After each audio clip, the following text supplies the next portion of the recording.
አንድ ቀን 1961 ዓመተ ምህረት ነው የሶማሊያ ጦር ጠቅላይ አዛዥ የነበረው ብርጋዴር ጄኔራል መሐመድ ዚያድ ባሬ የኦጋዴን ጎሳ አደን አብዱል ኦስማንን ገልብጦ ስልጣን ያዘ። ቅኝ ገዢዎችና የቀድሞ መሪዎች ያራምዱት የነበረውን ታላቋ ሶማሊያ የሚለውን የሳሳት ዓላማ ማራመድ ጀመረ። በዚሁ ታላቋ ሶማሊያ በሚለው ህልም ውስጥ ከኢትዮጵያ ግዛት ውስጥ 92000 ስኩዌር ኪሎ ሜትርን ቆርሶ ወደ ሶማሊያ መቀላቀል ሲሆን ይህንኑ ተግባራዊ ለማድረግ የጦር ኃይሉን ማደራጀት ጀመረ። 50000 መደበኛ ሰራዊትና 24000 ደፈጣ ተዋጊዎችንም አዘጋጀ።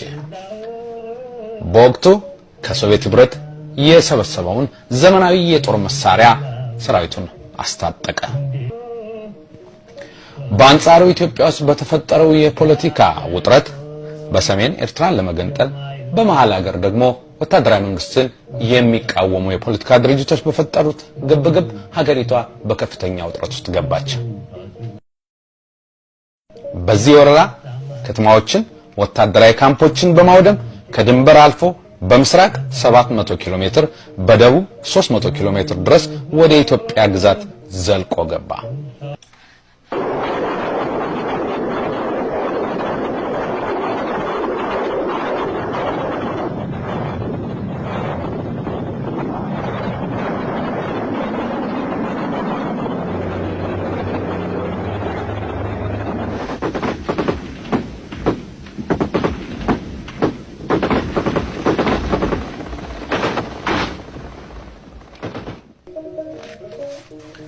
ኢትዮጵያ ጀግና የምትሻበት ቀን ደረሰ። ኢትዮጵያውያን እናቶች በአራቱም ማዕዘን ጀግና ማማጥ ጀመሩ። ብዙ እናቶች ምጥ ከተያዙበት ቦታ አንዱ የደብረ ዘይቱ የአየር ኃይል ግቢ አንዱ ነበር። አዋላጆች፣ ነርሶች፣ ዶክተሮች ሁሉም ተሰባስበው የጀግናን መወለድ ይጠባበቃሉ። ሁሉም የአየር ኃይል ባልደረቦች በግቢ ውስጥ ተሰባስበዋል። በሀገራቸው ሰማይ ላይ የመከራ ደመና ማንዣበቡንም ተረድተዋል።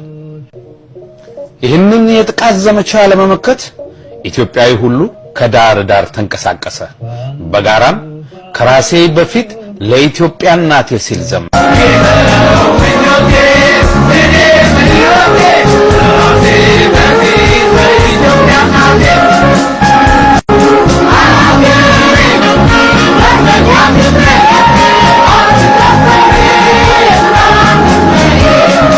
ኢትዮጵያ አየር ኃይልም በዘመናዊ ትጥቅ እጅግ ከሚበልጠው የሶማሌ ኃይል ጋር ለመፋለም መሰናዶውን አጠናቀቀ።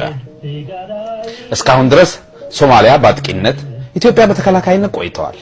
አሁን ግን ወሳኙ የፍልሚያ ጊዜ ደረሰ። ሁሉም ቦታውን ይዟል። ሐምሌ 14 ቀን 1969 የመጀመሪያው የአየር ለአየር ውጊያ ተጀመረ።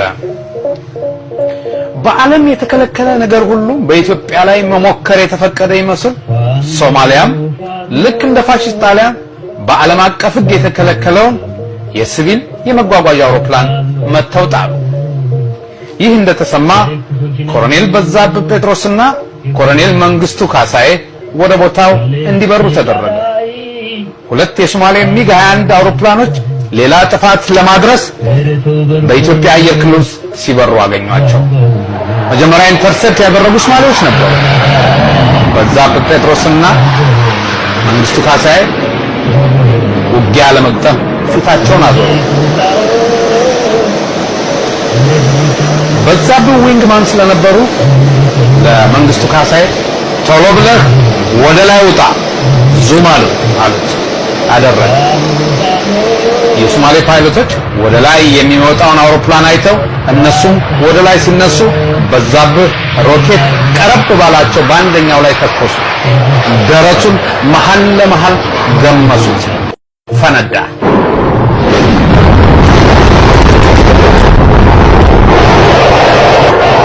መንግስቱ ካሳዬ ወደ ላይ መውጣቱን ተወና ፊት ለፊት ስትሬት ኤንድ ሌድ ለመተኮስ ሲዘጋጅ የሶማሊያው ፓይለት ፒች ማርኮች መተተ ወደ ሀገሩ ፈረጠጠ። ሚግ 21 እና ኤፍ5 በፍጥነትም በጉልበትም ስለማይገናኙ ለጊዜው የሶማሊያው ፓይለት ነፍሱን አተረፈ።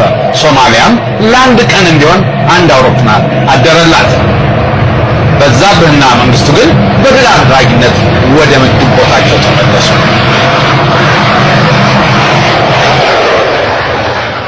በአየር ለአየር ውጊያ አንድ አውሮፕላኗን ያጣችው ሶማሊያ ለበቀል 3 ሚግ 21 አውሮፕላኖችን አሰማራች። እነዚህ አውሮፕላኖች ገና የሶማሊያን ክልል ሳያልፉ የራዳር ሰራተኞች አዩአቸው። ወዲያውም ትዕዛዝ መጣ። ለጀነራል ለገሰ ተፈራ ተነገራቸው። አብረዋቸውም ኮሎኔል ባጫ ሁንዴና መቶ አለቃ አፈወርቅ ኪዳኑ ተመደቡ። ለገሰም ለሁለቱ ባልደረቦቻቸው 3 ሚጎች ናቸው እንግዲህ አንዳንድ ይድረሰና አሉ በቀልድ መልክ። ሶስቱም በደስታ እየተሳሳቁ ወደ F5 አውሮፕላናቸው አመሩ። ለገሰ አውሮፕላናቸው ውስጥ እንደገቡ ቴክኒሻኑ አስፈላጊውን ፍተሻ አድርጎ እንደጨረሰ ትኩር ብሎ አያቸው። ለገሰም በአይዞባይነት ስሜት በድል እንመለሳለን አሉት። ቴክኒሻኑ በድል ተመለሱ ብሎ ከመሰላሉ ወረደ። ሶስቱም ተንደረደሩ። ሆ ብዬ መጣለሁ እያሉ ወደ ሰማይ ከነፉ። ሆብዬ መጣለሁ ሆብዬ በድል ሆብዬ መጣለሁ ሆብዬ በድል ለሚያባቴ ነው ሰናትን መግደል ሆብዬ መጣለሁ ሆብዬ በድል ሆብዬ መጣለሁ ሆብዬ በድል ለሚያባቴ ነው ሰናትን መግደል ሆብዬ መጣለሁ ሙሉ ጀግና ሆብዬ መጣለሁ አቴን የለብኝ ሆብዬ መጣለሁ ለኢትዮጵያ ሆብዬ መጣለሁ ኪዳን አለብኝ ሆብዬ መጣለሁ ያያቴ ቅድማያት ሆብዬ መጣለሁ ያተለየኝ ሆብዬ መጣለሁ የብላ ቢዮቴ ሆብዬ መጣለሁ ባጋይተኛለኝ። የጠላት አውሮፕላኖች የት እንዳሉ በምን ከፍታና ፍጥነት እንደሚበሩ ከራዳር ሰራተኞች ለለገሰ ተነገራቸው። ለገሰም ለባጫና አፈወርቅ መልእክቱን አስተላለፉ። ከላይ ወደ ታች ለማጥቃት ሶስቱም ከሶማሊያ አውሮፕላኖች በላይ ከፍ ብለው በመበታተን ስፍራ ይዘው መብረር ጀመሩ። አልማዛዊ አሰላለፍ ወይም ጎልደን ትራያንግል የሚባለው ነው። ወዲያው የሶማሊያ አውሮፕላኖች በመሳሪያቸው ሬንጅ ውስጥ ሲገቡ ለገሰ ዳይቭ አደረጉ። ለየት ያለ ማኖቨር ነበር። ሶማሌዎች ያላሰቡት መብረቅ የወረደባቸው መሰላቸው። ለገሰ መተኮስ ጀመሩ። ሶማሌዎች ግራ ተጋቡ፣ ተደናገጡ። ሁለቱ ጎን ለጎን የነበሩት አንዱ ወደ ግራ አንዱ ወደ ቀኝ ታጠፉ። ብዙ አልቆዩም፣ ተገናኙ። የመጨረሻ የናፍቆት ሰላምታ ይመስል ነበር። እርስ በርስ ተላጠፉ።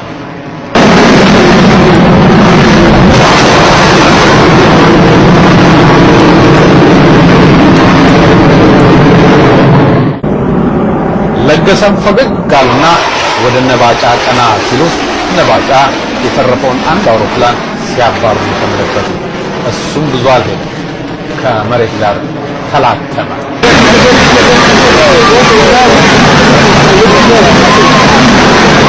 ለገሰም የሰው መሬትና አየር በግፍ ሰው የገባ እኛ ብቻ ሳንሆን ተፈጥሮ ታገለዋል።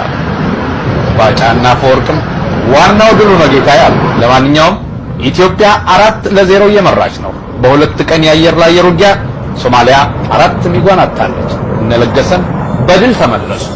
ሆ ያሉ እንደገና ሆብዬ መጣለሁ ሆብዬ በድል ሆብዬ መጣለሁ ሆብዬ በድል ለሚያባቴ ነው ጠላትን መግደል ሆብዬ መጣለሁ ሆብዬ በድል ሆብዬ መጣለሁ ሆብዬ በድል ለሚያባቴ ነው ጠላትን መግደል።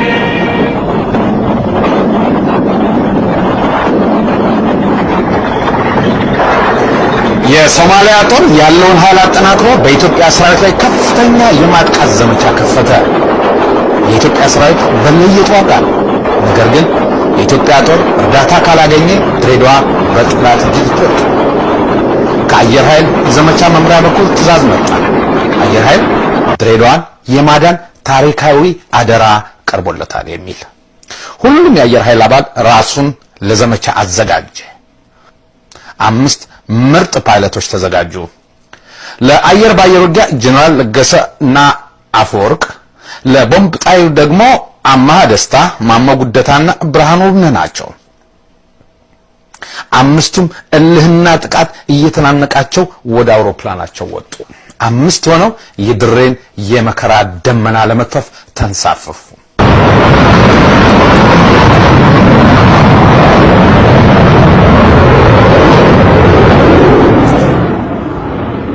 የኢትዮጵያ ሰራዊት በከፍተኛ ሁኔታ እየተጠቃ ነው። የሶማሌ ታንኮች፣ ከባድ መሳሪያዎች በድሬዳዋ አየር ኃይል አውሮፕላን ማረፊያ ውስጥ ይርመሰመሳሉ። እግረኛው ጨበጣ ገብቷል። ግማሹ ወደ ኋላ ማፈግፈግ ጀምሯል።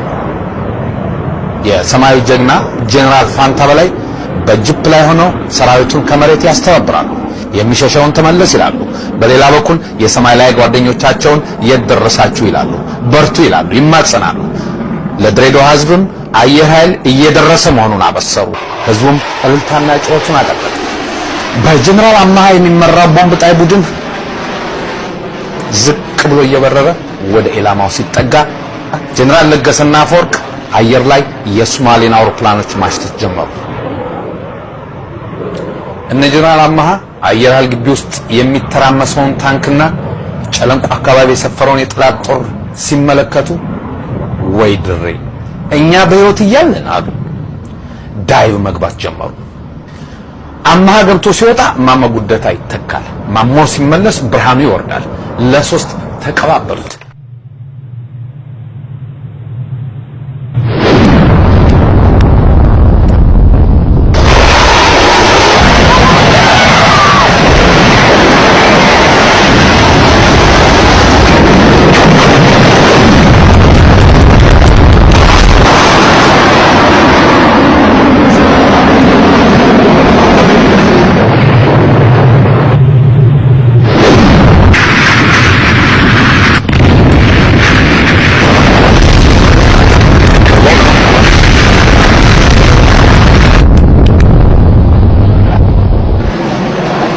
አሁን የነለገሰ ተራ ከራዳር ቴክኒሻኖች መልእክት መጣ።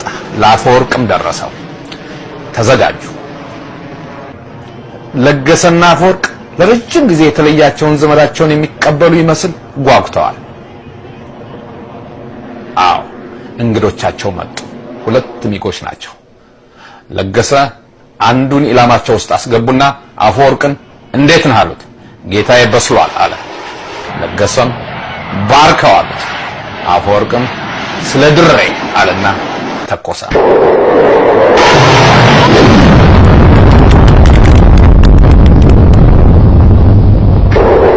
ለገሰም ግፍ ስለ ደፈራችኋት ኢትዮጵያሉና ሚሳኤል ለቀቁት።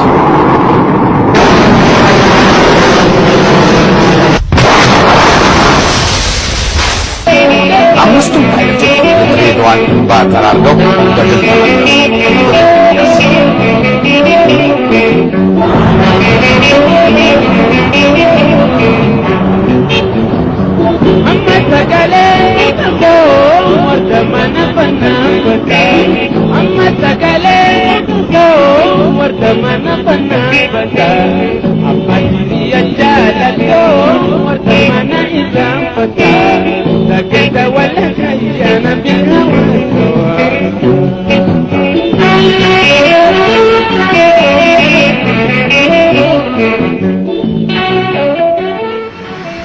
ጦርነቱ ሲጀመር ሶማሊያ 28 ሚግ፣ ኢትዮጵያ ደግሞ 4 F5 ተዋጊ አውሮፕላኖች ነበሯቸው። 15 ቀን ባልሞላ ውጊያ ግን ሶማሊያ ከአራት ያነሱ አውሮፕላኖች አቀርተዋታል። በጀግኖቹ የኢትዮጵያ አየር ኃይል ባልደረቦች ከ20 በላይ የሚሆኑት ረግፈዋል። ከነዚህ ውስጥ 5ቱ ደግሞ በለገሰ ተፈራ የወደሙት። አሁን የኢትዮጵያ አየር ኃይል ትኩረት በአብዛኛው በሶማሊያ ሰራዊትና ከባድ መሳሪያ ታንክ አየር መቃወሚያ ላይ ነው። ዛሬ ሌላ ጥሪ መጣ።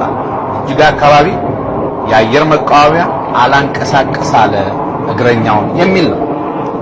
ለዚህ ግዳጅ ደግሞ ጄኔራል ለገሰ ተፈራና ጄኔራል አሸናፊ ገብረ ጻዲቅ ተመደቡ። ሁለቱም በፍጥነት ወደ ቦታው አሉ።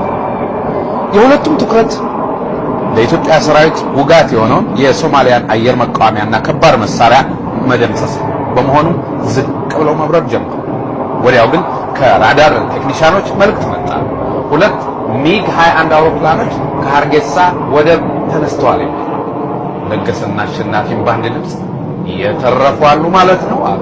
ወዲያው ቦታ ለመያዝ ጀነራል አሸናፊ ወደ ላይ ወጣ። ለገሰም ተከተለ።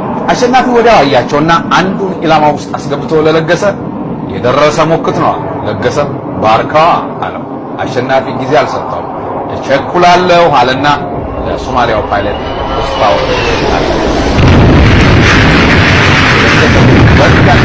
ብሎ ወደ ሁለተኛው አውሮፕላን አነጣጠረ። አገኘ።